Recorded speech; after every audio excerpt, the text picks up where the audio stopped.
Hey everyone, welcome back to Pop Incursions. I'm Nico and today we are going to break down the first two episodes of Agatha All Along and delve into those theories. Sisterhood of the Traveling Kegels? No? Stay tuned. Heard you guys were having a party. Say what? Avengers! Sorry, what now?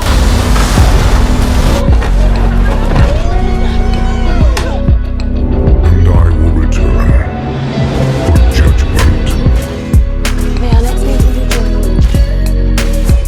Avengers! Confusion is but the first step on the journey to knowledge. Show some respect. She-Hulk smash. It's Shang-Chi. Higher, further, faster.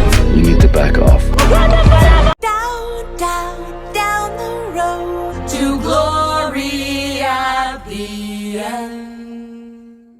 So the first two episodes of Agatha All Along are out now and I absolutely loved them. I think the series is starting off really well, and even though we've just met most of these characters, I'm super invested in their stories and their journeys. Episode 2 starts off with the words "Circle Sewn With Fate, unlock thy hidden gate," which isn't only the title of this episode but also lines from The Ballad of the Witch's Road. Circle sewn with fate, unlock thy hidden gate. We will hear in full for the first time in this episode and I love it. Agatha walks around the house slightly chaotic and mumbling to herself, but one subtle yet not so subtle reference is that Agatha is struggling to put shoes on her feet, and in Roald Dahl's The Witches, both in the book and the film, their feet are described as being squared off and thus difficult to wear shoes. Poor teen, after freeing Agatha from the spell, he is rewarded by being locked up. You see more rabbit references in her hallway and I'm really starting to expect a big payoff with Signor Scratchy with all the rabbits, so fingers crossed. Teen then asks Agatha Take me to Witch's Road. to take him, and Agatha definitely is very surprised to hear this coming from Teen, but she says it doesn't exist, and Teen, who knows his stuff, says That's just what real witches say to keep the amateurs out. and then Agatha says it will kill you. And remember, Teen has done a lot of research on Agatha and says, but it didn't kill you. Meaning Agatha has walked the Witch's Road before. I wonder why. And this is no doubt going to be another mystery we hopefully will be able to solve. Teen then makes his fanboy confession that he's obsessed with her, has done all this research. In your Salem days. One of my favorite eras. It's a good one. Agatha makes a good point then to Teen and says, if you're able To break a spell cast by the Scarlet Witch. why do you need the Witch's Road? And Teen makes a counterpoint by saying, I know the theory, but theory will only take you so far. A blast. To shield. To levitate. And Agatha goes, so you want a shortcut. However, I understand what Teen is saying, and go with me for a second. Imagine if Wanda never got her powers amplified by the Mind Stone. I would imagine she may even know that she has powers. So something like, the Witch's Road may be able to really unlock that potential and talent, linking back to that Magician Tarot card. Teen persuades Agatha by raising the points that number 1, she has no power and it's a way for her to get all that power back, and number 2, the Salem Seven that are coming are not to be messed around with, so you should really get your powers before you end up burn or hang or drown. Agatha opens her brooch again and sees that lock of hair, which seems to help her persuade herself to agree. And Agatha says, who are you? And just like in the trailer, when Teen attempts to say his name, we can't hear it. Something appears on his mouth. And in a new featurette, we've heard Patti LuPone's character, Lilia Calderu, say, Someone's put a sigil on that boy. Now, magically, a sigil is a sign device or object that can be put on someone or something to prevent or hide their power, and in this case, his identity. This is clearly going to be a season-long mystery that keeps us guessing and theorizing, which, hello, us Marvel fans love to do that.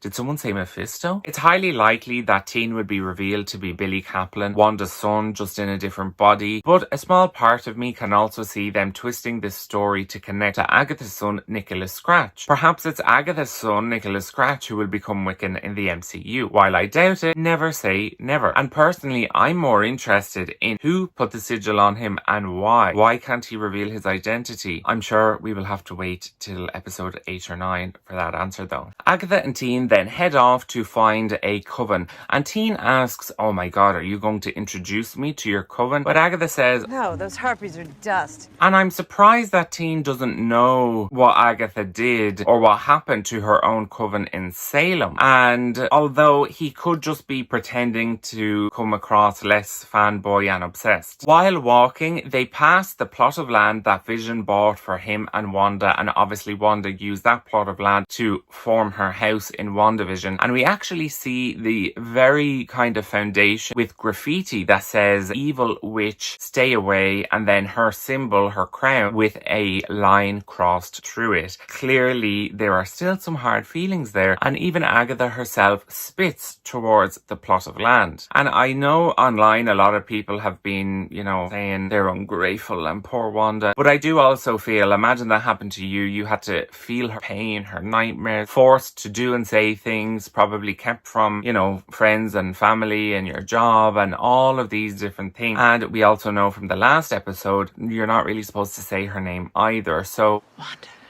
Ooh, we try not to say her name. there's clearly a lot of hard feelings left, but I kind of don't blame them. Notably, when we look at the Westview sign for the first time again since WandaVision, the population has reduced. 1,651 people left Westview, and my guess is a substantial number of them moved elsewhere after the trauma that they went through in WandaVision. While in the car, someone rings Teen, and on his phone we can see it's listed as Boy F, or Boy for boyfriend, and it is believed his boyfriend's name is Eddie, played by Miles Gutierrez Riley, who we have yet to meet. Agatha then explains the Covenanted rule to Teen, where within any 3-mile or 4.8 kilometer radius, there will be a collection of witchy enough people to form a coven. First up, Madame Calderu's psychic readings. We meet for the first time Lilia Calderu, played by Patti LuPone. Now, Lilia Calderu is a character that comes from the comics and is about 400 and something years old. If you look at Lilia's necklace, it resembles the tarot card Queen of Cups. And Queen of Cups often means expressing emotions authentically and having compassion and sympathy for others, which so far definitely seems correct. In an interview, Joe Locke did say that often everything about the characters, including their secrets, can actually be found referenced in their costumes. Now, I want to make a bet here and now that Lilia Calderu is actually the person that they originally took inspiration from when they created the tarot card Queen of Cups, because not only is she wearing a hair, it seems very important to her, but this shot of her as her younger self from one of the trailers, combined with the castle we've also seen, seems to add up. Agatha goes in with a made-up story to test Lilia to see if she's really a witch. While Lilia temporarily plays along, she actually speaks some truth as she says, You've been under the influence of another, someone you hurt. They took your agency.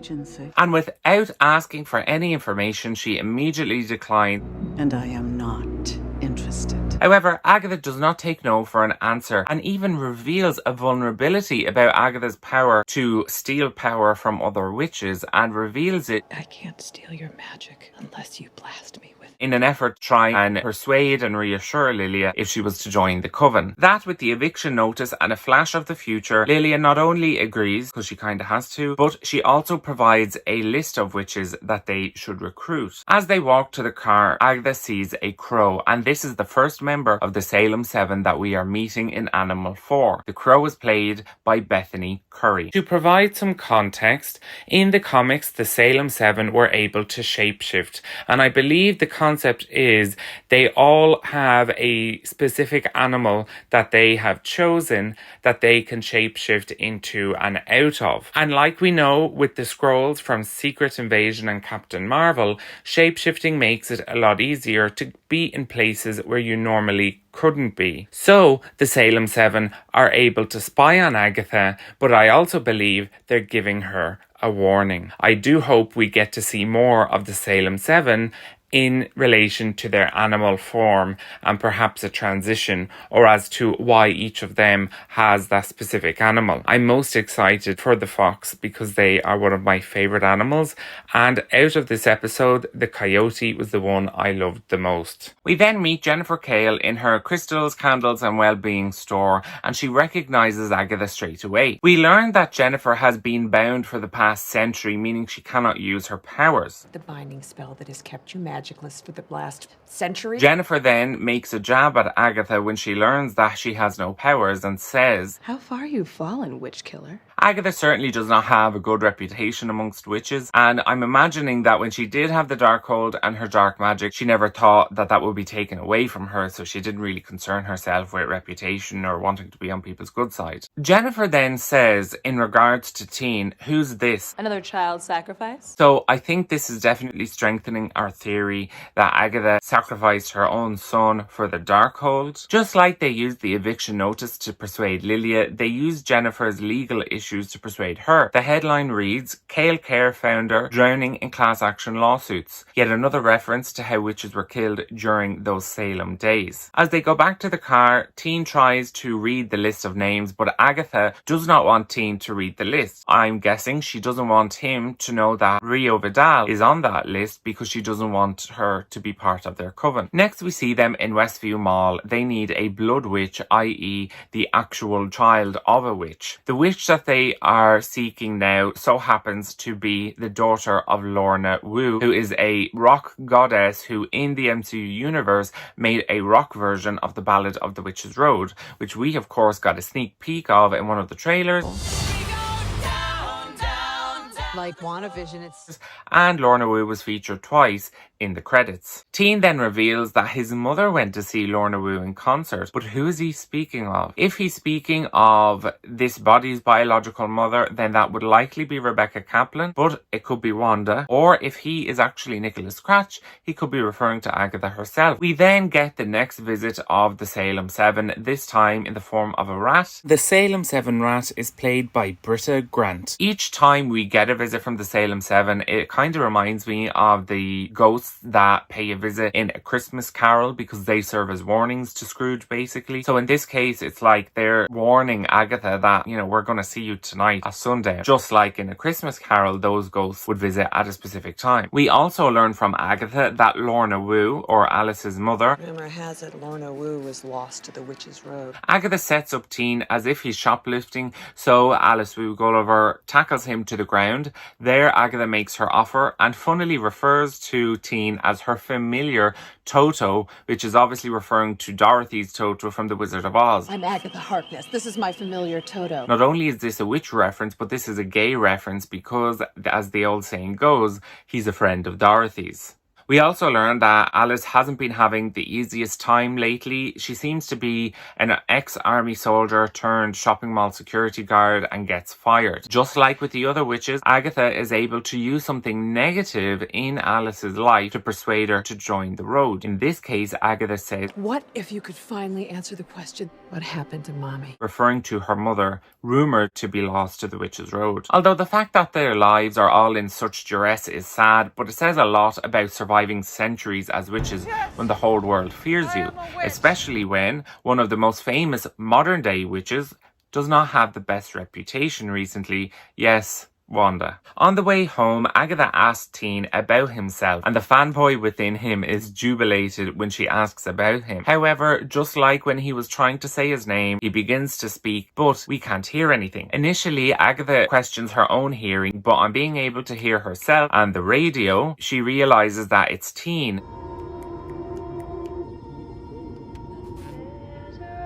For whatever reason, someone does not want anyone to know anything about this boy. Mephisto? Or could it be Wanda? If this is really her son, could Wanda perhaps to place some sort of protection spell on their souls, and someone like Agatha who could be a threat, don't let her know who you are? Could it be Mephisto? Could it be Rio Vidal? Could it be Chthon? There's a lot of different potentials. I honestly think the true mystery is who put this on him and why. Less about his identity though. Now, the first sentence that he does say apparently a lot of people are agreeing that he's saying, I was born and raised in Eastview, seemingly confirming that the town of Eastview is actually a real place. I actually thought that the policemen in WandaVision just made it up because of Wanda's hex, but it must be a real town. Or if it's not, this could be a further sign of something is wrong, because if it doesn't exist, then why does he say he grew up there? Once Agatha is home, she wants to go outside and show off her new outfit, but we hear howling, and staring directly at her is a coyote, yet another member of the Salem Seven. The coyote is played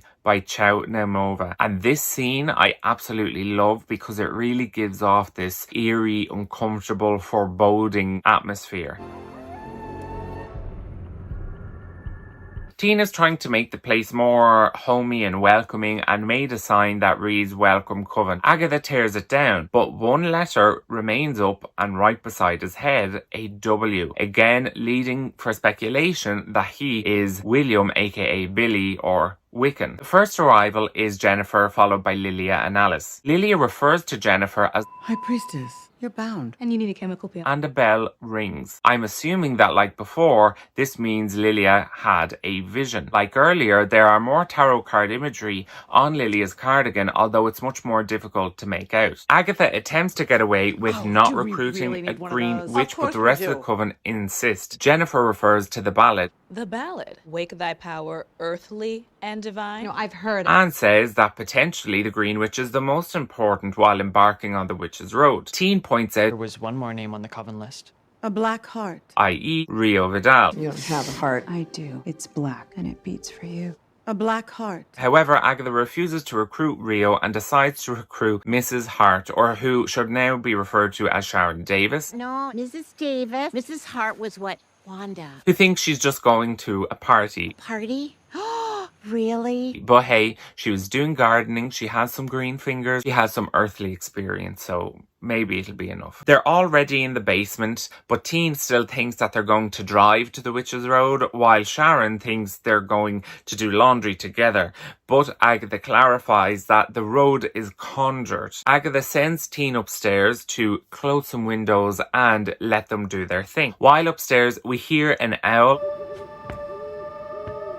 another member of the Salem Seven, played by Alicia Vela-Bailey. Teen and Senior Scratchy's cuddles are rudely interrupted by the Salem Seven, who are standing in the street. Downstairs, it's giving major That 70s Shows vibes, as the way they're all in a circle and the camera angle, and of course that drug joke by Sharon Davis, who of course is played by Debra Jo Rupp, who is well known for her role in That 70s Show. Agatha begins by singing the ballad of the Witch's Road, Seekest thou the road to... and they all join in, all except Sharon Davis, of course. Am I supposed to know this song? I love this song so much. It's constantly playing and in my head. The way that the ballad of the Witch's Road overlaps with the arrival of the Salem Seven is done so well. It just really drives up the spookiness and the eeriness a lot. Outside, poor Herb, or his real name John Collins, is frightened to death and absolutely takes off and abandons his groceries in the street. Teen is standing outside holding Senior Scratchy, and he says, "Oh no." This reminds me exactly of the moment of when Wanda and Vision were standing outside their home in Westview when they saw the Bee-Man coming from underground, and Wanda said no and decided to change how it was being played on the show. No. Teen tries to board up the house, but it doesn't help that Rio blew the door off its hinges. Downstairs, you can really tell when they get into it, they're all serious, and then you just see Sharon Davis, who's like a child. I love it though. I also really appreciate that when they were singing and really into it, a black tear ran down Alice's face, and this is obviously because the song reminds her of her late mother. Unfortunately though, no door is conjured. Upstairs, we can hear the Salem Seven whisper Agatha Harkness as white smoke pours in. Teen sits in the corner, all the curtains are drawn, but one bursts through the window screaming Agatha, and poor Teen is petrified. With time running out, Agatha is one smart fox and realises that they need to be a little more passionate, more witchy, and attempts to rile them up. Are there any real witches in the house? Because all I see are has-beens and could-have-beens. And it works because you can see the magic pulsing through their hands. Disappointment. Lilia accuses Agatha of never wanting to walk the road, This is a power grab. bringing them here to make them annoyed so that they'd blast her so she could steal their power. The roof shakes as the Salem Seven enter the house, and Agatha delivers one of the best lines of the MCU. I don't have time for this! Just blast me, you bitches! But all that annoyance works. A door appears. What is that? Teen runs down the stairs and the rest follow him as the Salem Seven enter the house. Thankfully though, the door seals over so the Salem Seven cannot follow them onto the road. The stairs down onto the road is winding down with lots of magical filled roots and vines, just like Agatha's old bewitched basement. The road is absolutely beautiful, and it's even more amazing that that's all done practically. They're all in awe of the beauty of the road, and in accordance with tradition and out of respect,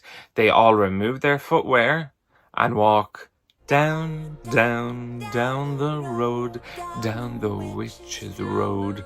And that concludes the 2-part premiere of Agatha All Along. So what did you think of the first 2 episodes of the long-awaited Agatha All Along? For me, it really exceeded expectations. It gives you that WandaVision vibe and the WandaVision quality and high standards.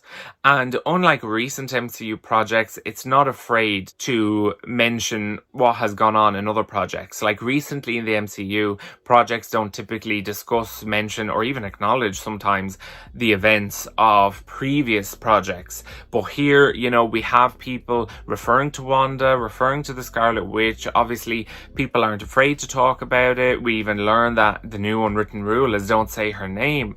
And we have the graffiti, and we even got references to Multiverse of Madness. So in that way, it's really satisfying for fans to just have something acknowledge the previous events of other projects. I mean, when you think of the fact that not one existing Avenger or Master of the Mystic Arts tried to intervene with Wanda during WandaVision, not one Avenger attended T'Challa's funeral, the events of Secret Invasion were not mentioned in the Marvels, and it took 4 years for one thing in the Eternals to be referred to in Captain America Brave New World. So unlike post-Endgame in the MCU, where a lot of projects feel very standalone, very self-contained, this feels like it's a part of a connected universe, which they're all supposed to feel like, you know? It's also the very first time we're truly delving into the deep end of witchcraft and warlocks in the MCU, because even in WandaVision and Multiverse of Madness, it's like we're just dipping our toes in and it's like featured in the project, but it's not what the project is about. I'm now even more invested in Joe Locke as Teen. His American accent is very good, I might add, and Aubrey Plaza plays Rio so naturally and flawlessly. And I'm genuinely invested and intrigued into our new witches, Lilia, Jennifer and Alice, what happened to them and what's going to happen to them, as well as being extremely intrigued with this business of the Salem Seven. I really hope you enjoyed our episode 1 and 2 breakdown. Sleep was sacrificed to try and get this out as fast as possible, but because it was 2 episodes, it obviously took twice the length of time. Let us know in the comments below what your theories are for Agatha All Along and what you are thinking about the show so far. Make sure you check out my socials in the description below, including TikTok, where I do post Agatha All Along videos. Be sure to give the video a like and click that subscribe button for more from Pop Incursions. I'm Nico for Pop Incursions. See you next time.